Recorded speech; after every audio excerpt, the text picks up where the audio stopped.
दुनिया के कई हिस्सों में बढ़ते तनाव के बीच एक ऐसी खबर सामने आ रही है जो सीधे भारत की अर्थव्यवस्था और आम लोगों की जेब से जुड़ी हुई है। अंतर्राष्ट्रीय बाजार में कच्चे तेल की कीमतों में अचानक तेजी देखी जा रही है और इसका कारण है मिडिल ईस्ट में बढ़ता भूराजनीतिक तनाव। यही वह इलाका है जहां से दुनिया का बड़ा हिस्सा तेल खरीदता है और भारत भी उन्हीं देशों में से एक है जो अपनी जरूरत का ज्यादातर तेल विदेशों से मंगाता है। भारत अपनी लगभग 90% तेल जरूरतें आयात करता है। इसलिए जब भी अंतर्राष्ट्रीय बाजार में तेल महंगा होता है, उसका असर कुछ ही समय में भारत के बाजारों में महसूस होने लगता है।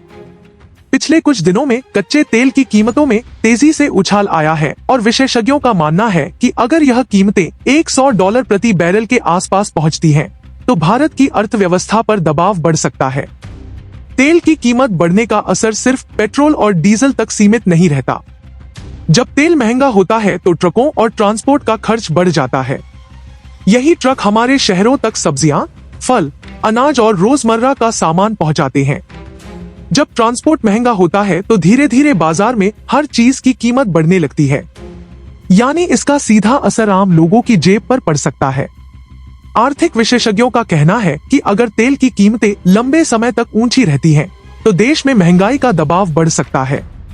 महंगाई बढ़ने का मतलब है कि लोगों को पहले से ज्यादा खर्च करना पड़ेगा, जबकि उनकी आय उतनी तेजी से नहीं बढ़ती।